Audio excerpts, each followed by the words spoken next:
Morgan as well. So we'll do all of that after we do the intro, people. See you on the other side.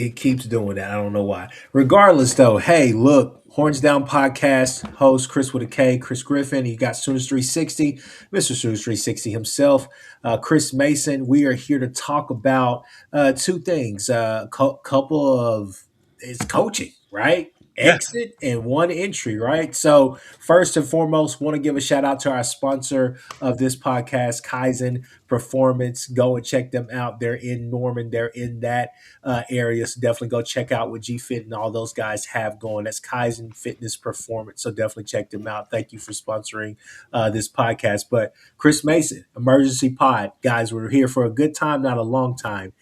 Obviously, there's going to be a lot of mixed reviews about this. We talked about this last week, and the thought was that Demarco was going to stay, but it seems like maybe that offer was just too good. But he took it, kind of at a crazy time, especially knowing that most likely you're not getting Mahomes next year coming off the ACL. But I don't know. What are your initial thoughts, reactions, or just what do you want to say about it? Well, obviously, I think it's a little bit of a surprise. I think we kind of thought after Valai left that we were done sort of with the coaching upheaval on the staff. Although there was, DeMarco's been rumored to be going to the pros for a while. That's not exactly that's not a new story. He's had a number of pro offers and other college offers for a while. So it's not surprising that the Chiefs offered him. That he took that. I think, Chris. I think it's just the case of Andy Reid being the guy offering you the job. I think probably made that was the closing. That's the closing comment, right? I mean, it's like Valai went to the Buffalo Bills, a program that an NFL franchise that's got Josh Allen and is you know has been trying to get to the Super Bowl for the last couple of years. So I think Valai, it's not like he went to a franchise that's a bottom dweller. Same thing here is, you're gonna, Demarco gets to be the running back coach for Andy Reid with that offense, and it's obvious that the Chiefs need to get their running game going and need to I think finally invest in a real running back. Their running game's really struggled since they lost Williams, the Sooner back that they had that helped with that one Super Bowl run. So I think it's a good move for Demarco. I obviously this is a big status move. He obviously can come back to the college game if this doesn't work out at a number of different colleges. They were interested in him, so I think congratulations for Demarco, and it means OU has to hire another guy, has to get another coach, and they got to do it quickly because from just a strictly recruiting standpoint, and I know there are differing opinions on Demarco in the running back room, but if we're just talking strictly recruiting, which is what the name of this show is, Recruiting Intel. Demarco had 3 verbal commitments. He's got 2 guys for 2027, and he just landed one of the best running backs in 2028. To think that it's not going to have an impact is idiotic. This resets running back recruiting for the next 2-3 classes. He was recruiting 2029 kids. Demarco had his room kind of set up. That's why I kind of thought he was going to stay, because he had his room set up, but took it an opportunity for him to pass. Obviously, Jay Valai was in a similar situation. The 2027 cornerback room, the verbals we have, and the guys we're recruiting, and the 28 guys we're recruiting. Jay Valai had that pipeline all set up. But when an NFL pro job comes open and you're going to work for a quality franchise and for quality people, I think that's it. It was just the final. It was the final. He'd been pushing it off, and this is obviously was a career goal for him. So I think maybe Demarco has maybe this last season has made Demarco maybe. I think Demarco on a certain level. If I'm going to be just if I'm going to switch to on the field real quick, maybe Demarco in the whole Ott situation and some of the other, and the Barnes situation has made Demarco say, I want to go work with pros. I'm done managing the fragile egos of college kids. So I'm gonna jump in here. I'm gonna kind of switch it up just a little bit. So that's all fine and dandy, but I want to talk about really the plus and minus. You already have talked about the minus, which basically is resetting recruiting. To me, I'm interested to see is there a plus to this? Meaning, will our running game now be? Will it how should I say this? The patient running, the patient style, running behind your blocks. Everybody does it, but he does it in a very, very particular way. And I think it's extremely noticeable of how he wants his running backs to run. Are you now getting a coach who comes in here and obviously they're going to have to gel with Arbuckle and Beatonbow to get that trio going, right? And I think that they will find a guy who would gel really well with those guys. But I guess now, do you get somebody who gets more to like a north-south, see the whole goal type of guy? Don't get me wrong. I mean, Demarco had guys who were able to do that in spurts, but I really feel like Arbuckle's offense, it allows a little bit more flexibility there than like a Lincoln system where you're going to get a lot of GT counter and that you're going to get these certain schemes. Kind of same thing with Levy. You want to get to that second level, and have your guy win is kind of more determined. I think that fit his style a lot better. In my opinion, with Levy, their mix was pretty good, especially with Eric Gray.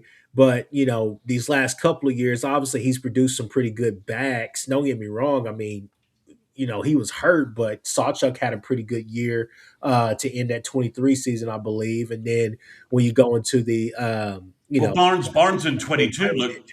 Huh? Barnes in 22 looked fine before. Yeah, that's what I'm saying. I mean, like it's been in spurts and all the rest of this stuff, but I guess just the style of running, I guess that's what I'm really interested to see if that's a plus for us, because I think we got guys in the running back room who can go get it done. I think we're going to have an offensive line this year. We're going to be able to do things, especially with those tight ends that you went and got in the portal.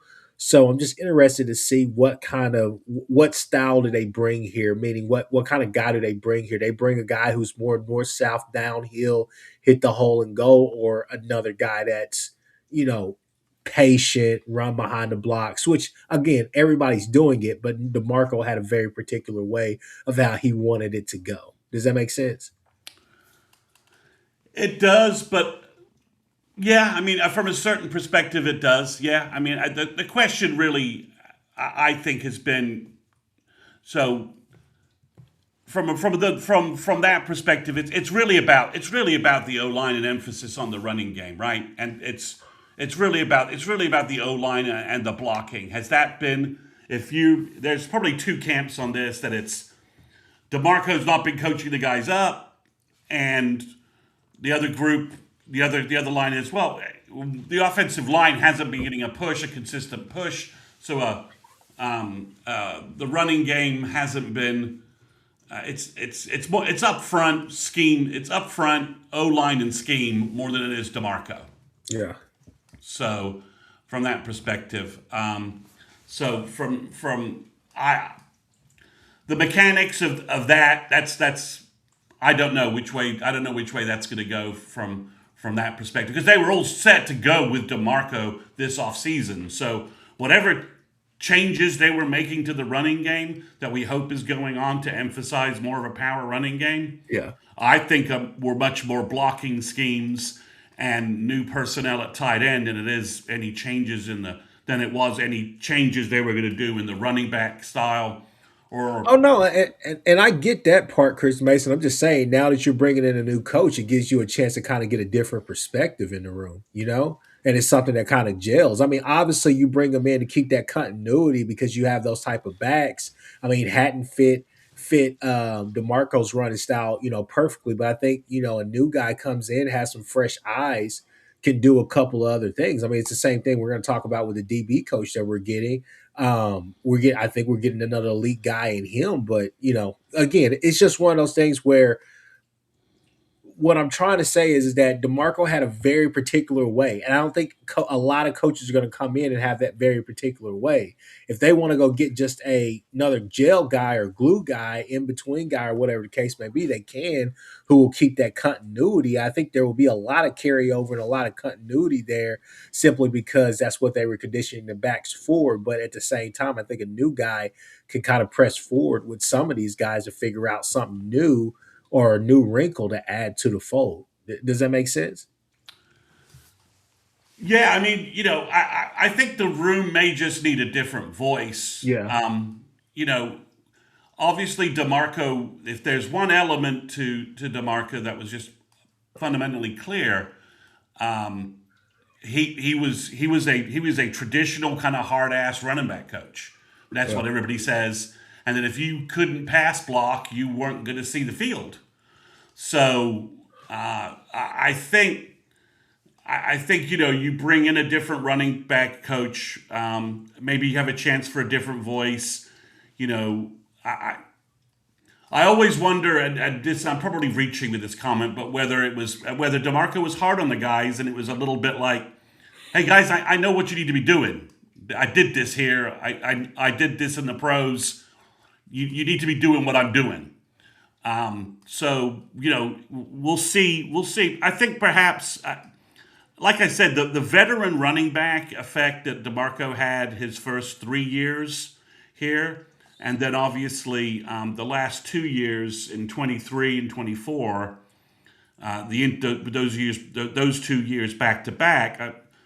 He had 3 veteran running backs in a row, and they were all very successful. Ramondre Stevenson, the guy whose name I always forget in 2021. Well, you had Kennedy Brooks, right? Kennedy Brooks, had a Trey great Sermon, year, those and then guys, yeah. and those guys. Well, Trent Kennedy Brooks, Oh, yeah. Kennedy Brooks, and then you had Eric Gray, right? So and then you saw Barnes and Sawchuk in that FSU bowl game look like they were going to be the next guys taking over. Yeah. Then they get beat up in 23. They're both hurt. The running back room is kind of an inconsistent. You got Tay Walker, you have Marcus Major. It's kind of a mess. So Smothers' kid was good, but the other kid they got from Denton, who ended up at OSU, was kind of an off the field problem. Good, physically looked good, but just wasn't doing right off the field. And then 24 is just a complete offensive mess, right? It's just I don't know what to do. Somebody says, well, the running backs were bad in 24. I'm like, DeMarco did a bad job in 24. I don't know what to do with that comment. Nobody did the crap in 24. But this last year, the injuries at the running back room again, in the Ott situation, wherever you want to put that blame, wherever you want to put the blame there. Is it 70% Ott, 30% OU coaches, whatever you want to do with that. And everyone can have their own opinions there, but it does beg the question. DeMarco's playing freshman. He certainly played freshman his entire time that he was here. He's for the most part. So it does beg the question, though: was DeMarco able to take a freshman to a junior, senior, veteran running back and get the improvement that we need to see year over year from them? That's a legit question that we never really got answered, because we're not going to get to see Blaylock and X-Rob being coached by him this fall, so we're not going to know we're not going to have an answer there. We never got the answer with Sawchuk and Barnes because of their injury issues. So I do think I'm a big believer that sometimes you just need a new, fresh voice in a room. That you just need to make some changes. Mhm. That vitality, while consistency and continuity at coordinators and at most positions is how you maintain your a winning level. But at some time you just need to make some changes. And from an offensive standpoint, a new voice in the running back room in terms of how OU should be doing the running back situation and how the running game should be evolving this offseason. Maybe a new voice at the running back coach, along with a serious overhaul of how OU's going to do their running game. Maybe all of those elements help. Yeah, I mean, yeah, and Scott Walker, yes, we did. I mean, Eric Gray had clearly over 1,000 yards, He had especially in that. nearly 1,500 yards. But no, but Kennedy yeah, Brooks, Chris Mason. Kennedy Brooks had over 1,000 yards. Let's not reinvent history here. But yeah, Chris Mason. I mean, like, yeah, look, Jamarco is a really good coach, an elite at times, and a great recruiter. But yeah, no, I mean, what I'm just getting at is just the fact that again, you get a new voice in the room, but you get somebody else who's going to bring something extra to that room, because I think there you may be able to tap into something different with some of these guys. So it's going to be interesting to see as far as just the names out there that they throw around that you could potentially go get. I think there's going to be a lot of people that are interested in this whole ordeal to become the next running backs coach at OU. It's just one of those things where you kind of look at it and you say, those mixed reviews, right? Because I think a lot of people in the chat are making sense. And I know if we were on here we were doing our full pod like you guys will be doing tomorrow, it would be ready and rocking right now. I know it's going to be rockets tomorrow when more people are up or whatnot. I know this is an emergency pod, but it's just one of those things where it's just from time to time you kind of feel like, okay, is it the tight ends like they're saying in the chat, or is it the offensive line? And then sometimes you just kind of like it's the running backs, it's the running scheme. But I sometimes it felt like we weren't putting guys in the right position, this and that, or whatever the case may be. But that's just me kind of being the Monday morning quarterback. But again, I just feel like this could benefit both parties. I hope he goes on and has a wonderful career up there, and we definitely hats off to him for the service he provided here. So excited for the next couple of weeks because I'm excited to hear what you have to say about what names are going to pop out there eventually. I know that that's probably way too early to ask. Well, I Any think I think there's a name that comes to mind that is pretty obvious. Who's that? Well, Stacy Ford. He used to be Stacy Ford's boss, so he's available. He's unfettered, and you can certainly pick him up. So the question Name, would, please. well, Deshaun Foster. Go ahead. Deshaun Foster, the former UCLA coach, who's been a long time. He was a big time running back at UCLA back in the day. He's from Texas. He was a Texas high school star. He's recruited big time running backs at every place he's been. He's an established running back coach, veteran coach. He was just over his head as a head ball coach at UCLA with very little resources and that. So it could be him. But again, the Lamar Morgan thing, if nothing else, Chris, teaches us it's there'll be a quick hot list thrown out tonight at the various sites, and we could come up with a couple of different names. Bishop mentions that's a name that instantly would come to mind. That would be a massive win in every direction. Can OU afford Richard Samples without a title, running game coordinator or something like that? I don't know. But Deshaun Foster is a name that he's from UC. He has West Coast recruiting connections, Texas recruiting connections. He's a longtime veteran running back coach, and he's available. So that means that gives you that sort of, and he has connections with Stacy Ford, he has NFL connections.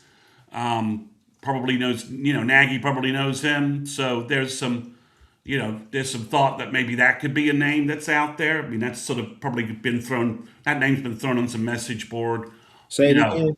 Deshaun Foster from Okay, UCLA. my fault. My fault. Go ahead. Go Yeah, ahead. yeah. I The said this. former UCLA head ball coach, who Yeah. prior to that was a superb, excellent running back coach.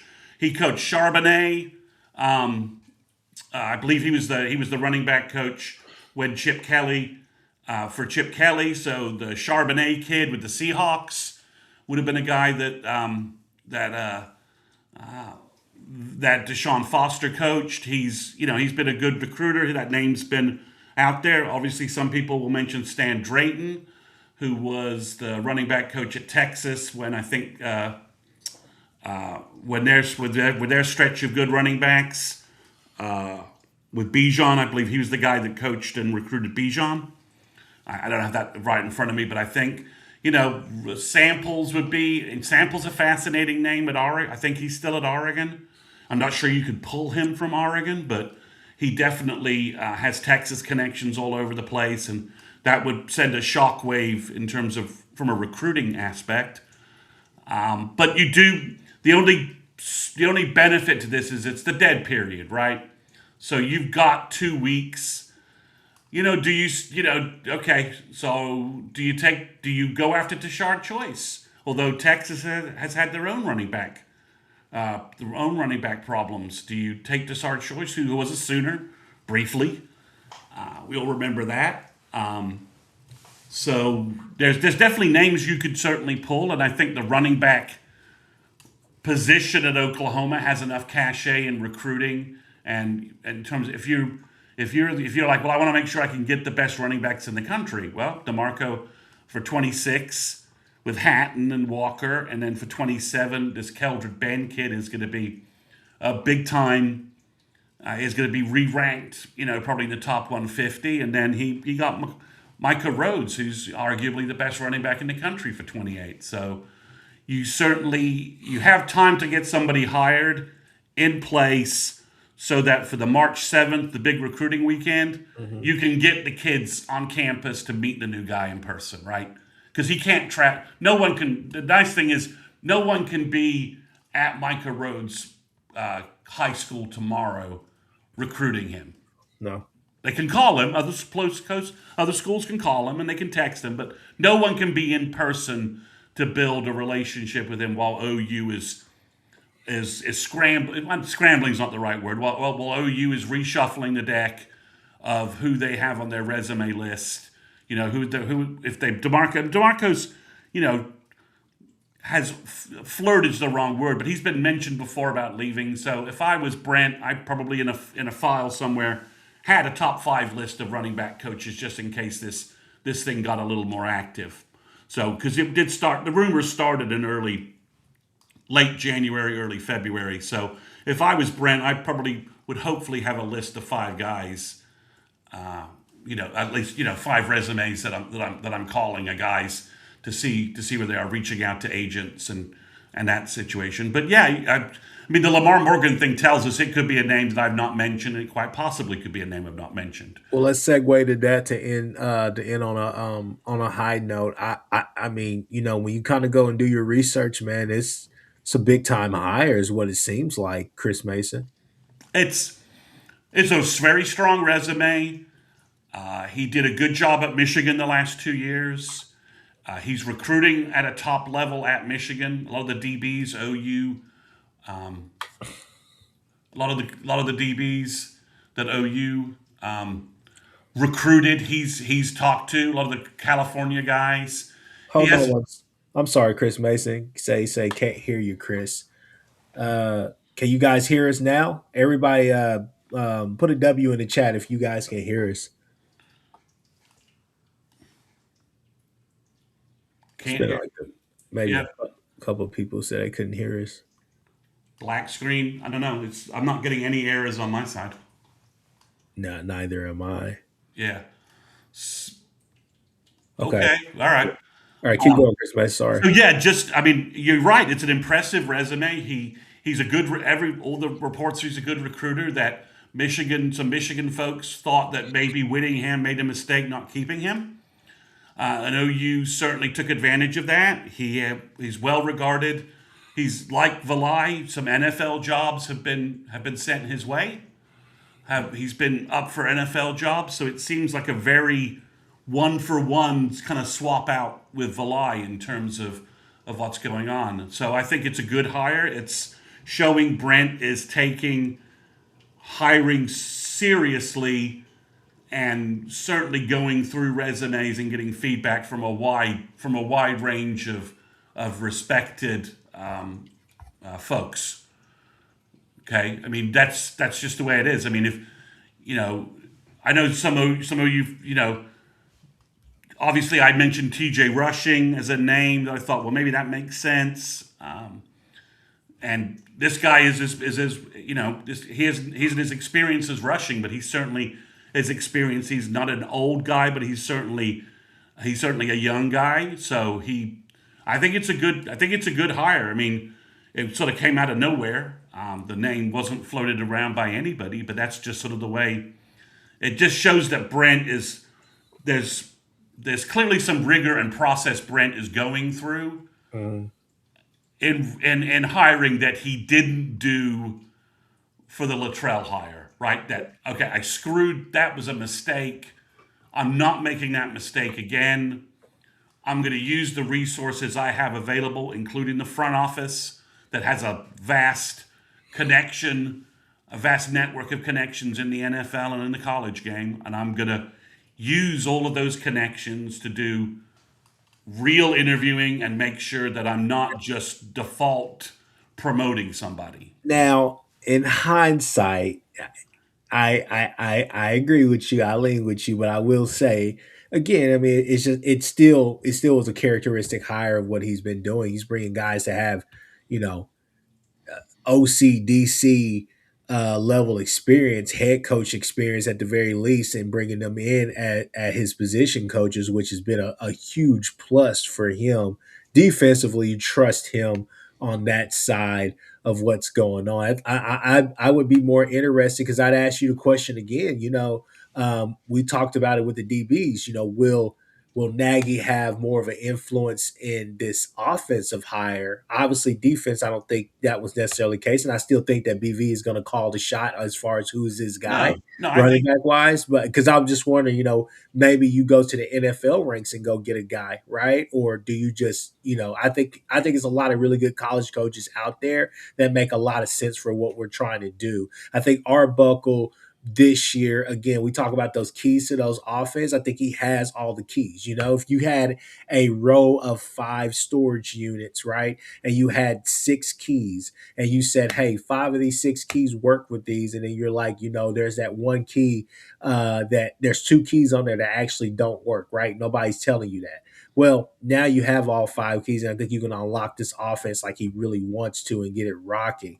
But I think there were just some things that really just, kept him from doing a lot of the stuff that he wanted to do. You saw them at times try to get to that. But again, I think the running game, maybe a new voice in there, fresher voice, or whatever the case may be, that could be the catalyst to something special this year, especially for them. So, again, I'll be eager to see what names they have for that. But again, Lamar Morgan, in my opinion, I thought that was a great hire.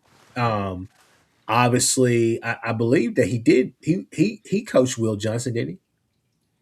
he did. I Yeah, mean, obviously Will Johnson was a 5 star, so 5 star, all the rest of that stuff. But no, still, he coached him. I mean, he had a well, good. yeah, but he Yeah, coached them, and so that's what I was really excited about because like I told my uncle, I said, I read something on Reddit about him from Michigan fans, and they weren't too really thrilled as far as his exit or whatever the case may be. If you want to go find that, just go find it. There's no need to talk about all that crap. But regardless, though, it's kind of the same thing with Valai, right? People are going to talk down as you go out or whatnot, but we're more than happy to have this guy. But guys, you get a Lamar Morgan, and I text you, I was texting my uncle. My uncle, he said, "Hey man, that's a big time hire." You text me back, you said strong resume. Started looking into it and thought about it. I said, "Damn." I said, "You got to be really excited about it because He was part of that whole tree that coached Will Johnson. Will Johnson, we all know, went like second round or whatever the case may be, but is playing like he's an elite cornerback Well, already, right? he was. I mean,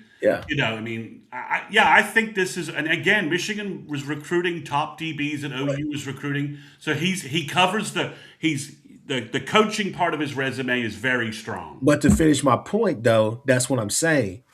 My point to finish out what I'm saying is that I'm excited for Guillory, Eli Bowen, because that's what I wanted. I want a guy that is a great recruiter, but somebody's gonna come in here with these guys that we have as all-American potential guys, first round guys, day two picks, guys like that. If they test well, the development. That's what I want. I want them to keep developing because we still have a lot more time with some of these guys. And I think for a lot of us, that especially with that DB room, we are in for some serious battles. I think you obviously know you're going to have Guillory up there. You're going to have Bowen. You're going to have Jacoby Johnson.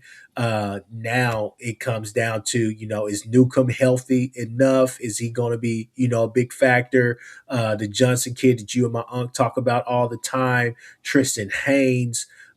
It's a lot of guys, man. It's gonna be a battle during these camps. So I'm excited for it, but I'm glad that we got a coach like Lamar Morgan to oversee that and increase that development, right? So yeah.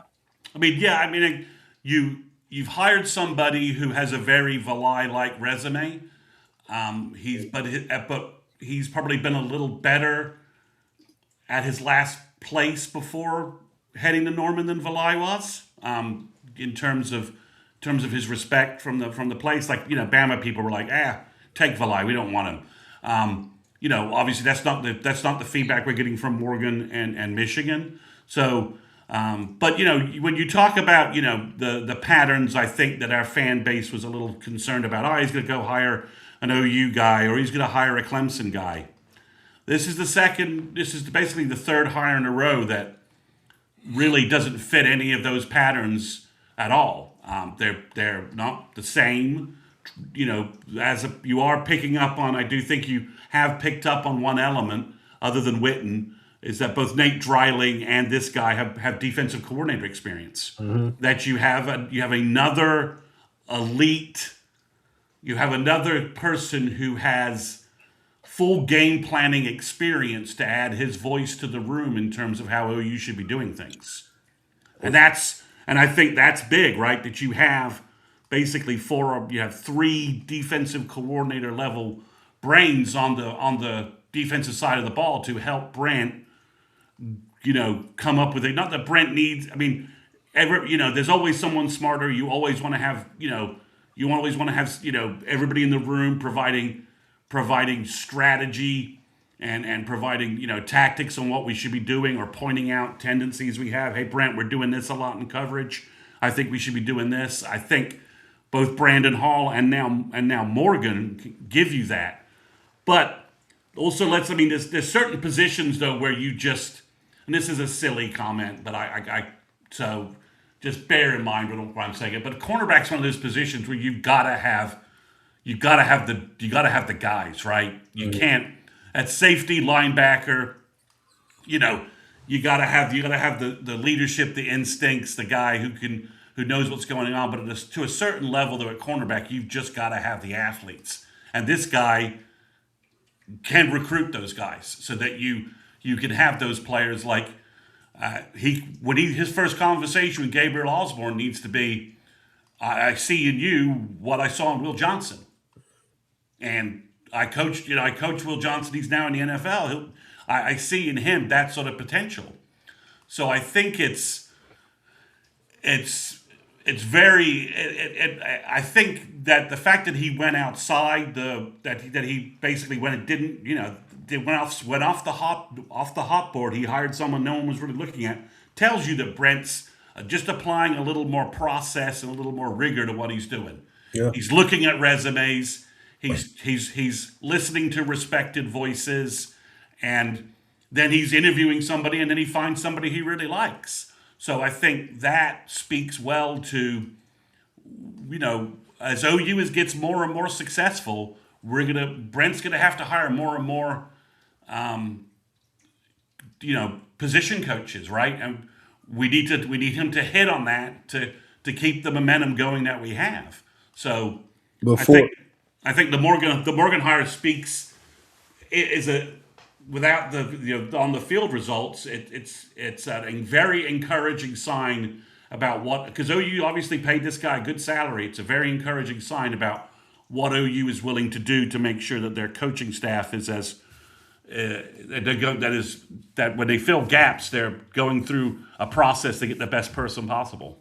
So just flipping back real quick because I know I see people in there. I know Topher was talking about that. Shout out to Topher B. Shout out to Jay from Unfair Sports who's in here. Shout out to him. Shout out to Jason who's in the chat as well. But Chris Mason, just last topic real quick, and this kind of goes to your recruiting stuff. And I am not sure if you've done it yet or if you're going to do it right after this pod. But shout out to Chris Mason because Wednesday nights are usually when Chris Mason mumps out his recruiting pod. But I think with the Micah kid, uh, I, I think some of the people are in the chat are like, I hope he gives us a chance to at least hire a coach and then he can make a decision off of that if he wants to stick with his commitment, right? Obviously, again, like you said, it's not like it's dead period. So it's not like teams can just go and load up and go to his high school or whatever the case may be. But you best believe somebody's trying to call him through a back channel or something right now. So just kind of where are you at recruiting wise with this whole Demarco news? Obviously, it's so fresh, but what's going on? It's hard to believe that Rhodes isn't going to open his recruiting back up. Mm-hmm. I mean, Demarco, he had a 3-year relationship with Demarco, and Demarco's left. So it's hard to believe that he's not going to at least open that recruiting back up. And that could OU get him back in the fold? Absolutely, depending upon who they hire and what goes on. Winning solves all problems. Running backs looking great solves all problems in recruiting, just like everything else. But I think there is. I think you probably need to expect Micah Rhodes to open his recruiting back up. The two 2027 running backs, it's their window's a little different. Keldred Ben has a lot of new offers since OU offered him, so I think there's a chance he might open it up. He's been taking some visits. I think the California kid Stokes is pretty locked in being a Sooner. So I think there's a chance that whoever comes in is going to have to re-recruit OU's verbals to a degree, just like Jay Valai's replacement. Morgan is going to need to talk to Michael Davis and Mikael McCrary. So he's going to need to work those guys. So, but I do think there's a good chance that Micah Rhodes will probably open his recruiting back up. Maybe he'll wait a couple of weeks. Maybe Brent can get into him, ask him to say, hey, can you at least just wait until we have a guy hired? I'm working on that. And I'll have a name for you in about I'll have somebody hired in a week. So something along those lines. Maybe Demarco plays a big role in telling him to stick with OU, stay with OU. Hatton can't. Jay Hoover. Hatton can't hit the transfer portal. It's closed. So it's a silly comment. Maybe he'll leave after the year. He'd have to ask out of his that he's already enrolled in OU classes. He can't hit the portal.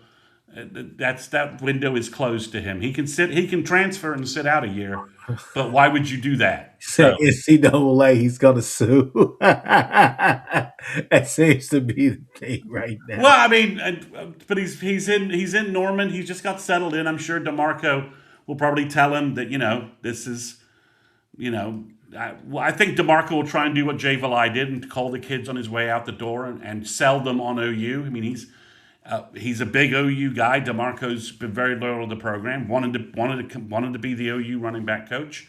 So they'll do everything they can. But yeah, is there going to be some hurt feelings over this? Yes. Can Brent smooth this over with a quick hire of a big name running back coach? Definitely. Yeah.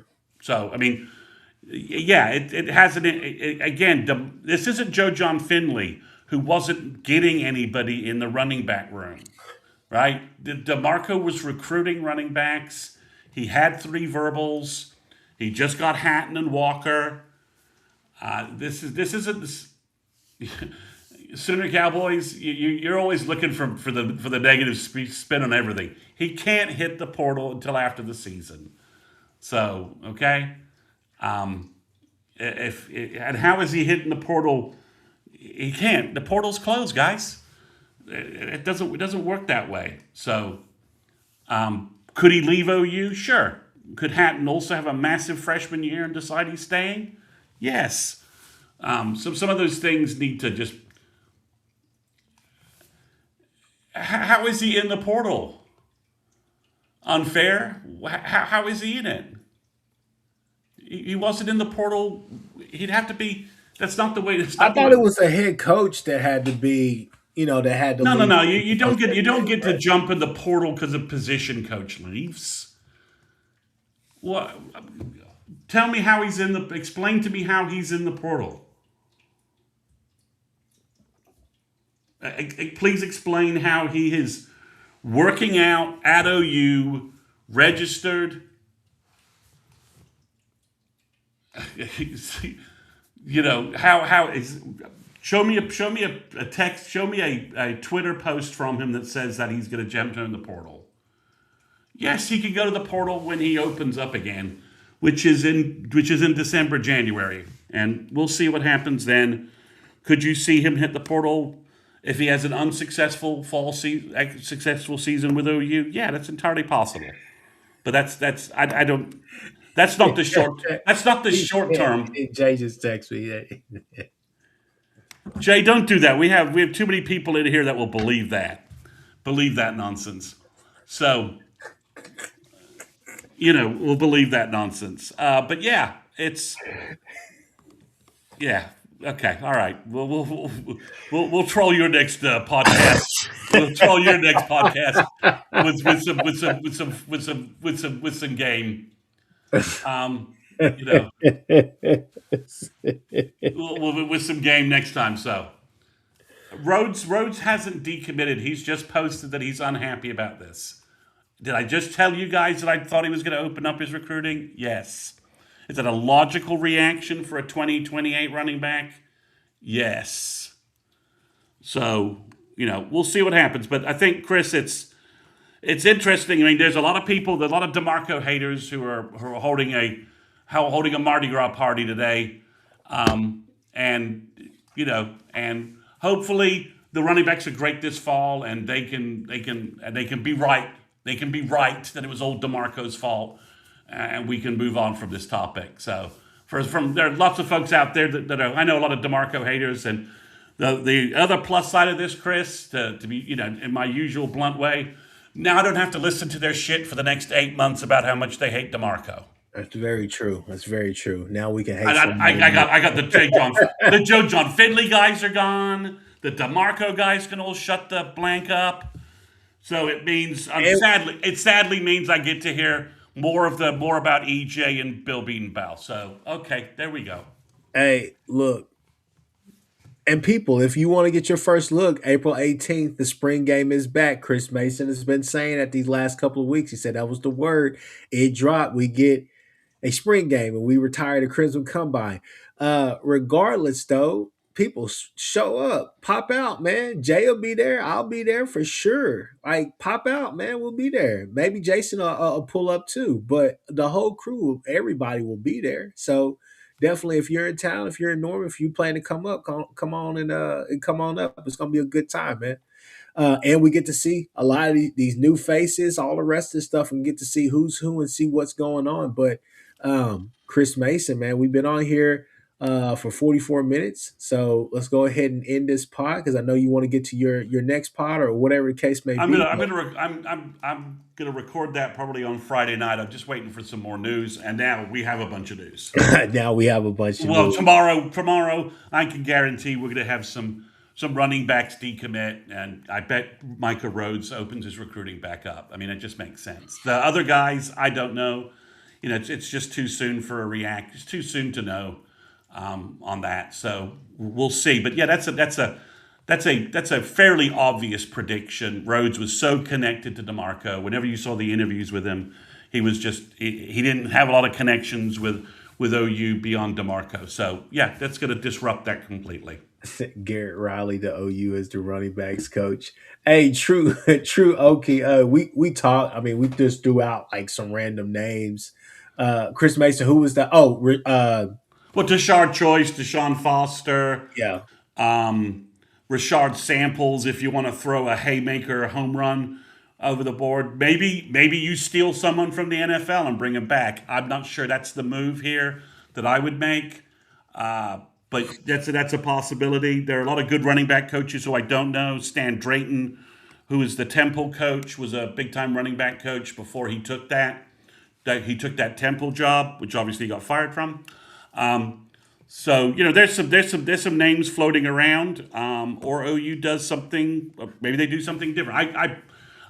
Considering we didn't know who Lamar Morgan is, I'm going to guess it's going to be somebody who I didn't just mention. Topher, Jay, PG. We see y'all in the chat. Y'all got any idea? Anybody got a name thus far? I mean, I just didn't see this happening, Chris Mason. I was damn sure after we talked last off air that he was going to stick it out at least for this next year just to see hey, Hatton and all the rest of them just to be able to coach them. But the the Chiefs must have been very persistent, and they must have came with something that was just they can't deny. I mean, the one thing that makes me wonder: are the Chiefs about to put their draft chips all in for Jeremiah Love? Again, it's just a weird time. It's a weird time to go to the Chiefs, especially with again Mahomes is out, but I guess you just kind of hey, I'm here. Andy Reid is not going anywhere unless he wants to. PG is saying James Montgomery. Yeah, you have to tell me who that is. Mark I'm gonna butcher that last name. Let's just call him Marky Mark. So we got Marky Mark, Deshaun Foster, and Lee Yeah, Ball. you're gonna have to tell me who Mark at to it. I don't pretend to have the running back room of everybody memorized. That name doesn't mean anything to me. It doesn't mean he's not a great guy. But it's sort of one of those names that's being thrown out there. Utah, Utah football coach. Okay, all right. That doesn't really Does that not move the needle for you? not really not from a recruiting standpoint. Lee Marks is excuse me, running back coach at Memphis. Yeah. Again, that name doesn't mean much to me. I mean, not selling any of these guys can't with the OU brand name recruit at a higher level. Like Tommy Robinson is at UTSA. He's a longtime coach. Oh, there's a I connection right there. yeah, I don't. I mean, neither guy they wanted the tight end coach had much of a connection to Arbuckle. There was a little bit. Yeah. Until you worked with Arbuckle, okay. I mean, if you're going to let Arbuckle, you're going to go all in and let Arbuckle do his stuff, then yeah, sure, those names might make sense. But we'll see. We'll see what happens. Again, none of those names are really moving me in terms of running back. In terms of running back, what they do and I'm just talking recruiting. Those names don't really ring any bells to me in terms of recruiting and stuff like that. Names that have been bringing in elite running backs. The Alford guy, I'm with you. The guy that makes a lot of sense, but that's a big money hire. That's a big money hire. If you want to go Alford, and again, we'll see what happens there. I don't have a problem with that because Michigan's running backs last year were at least the one thing that did look good. The Marshall kid and Justice Haynes look good. So yeah, I mean that makes sense, but we'll see. Again, I didn't see Lamar Morgan happening, so I'm fully prepared to be blindsided by a name I'm not really seeing. I mean, none of the two tight end guys they went after, Witten and the Bama guy. The Bama guy had some connection to Arbuckle, but it wasn't he wasn't a Washington State guy. So maybe somebody who goes back with Western Kentucky. But I think you want an elite guy. So with Austin Hill, we did mention Drapings. Uh, he, Drayton. he's technically available, right? Because he was with Penn State last year, right? Again, I wasn't expecting Demarco to leave, so it wasn't like the Jay Valai thing where we had the Notre Dame thing beforehand, so we were kind of looking at a list already. But yeah, you can probably pull some. I mean, this is the OU running back position job. I mean, this is AD, Demarco, Joe Mixon. This is a premier running back position. You can recruit the best running backs in the country to OU, and we've been doing that for pretty much the last 20, 20 25 years. So I think there's a good chance that OU pulls in a really high end running back coach for this position. They're spending the money. You saw how much they gave Witten right off the bat. They're not going cheap on assistant coaches. They're bringing in big names. I'm sure we're going to find out that Lamar Morgan got a good contract. So, okay, thievery. All right. Hey, Benji, come on now. Come on now. Okay. Stop. Okay. All right. That's. I mean, okay. Come on, dog. All right. So, but yeah, Like, it's interesting that it's a little more upheaval than we'd anticipated. yeah.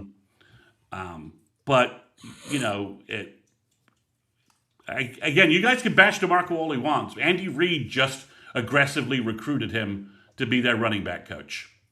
And last time I checked, Reid's got the rings to tell you to shut the blank up. All right.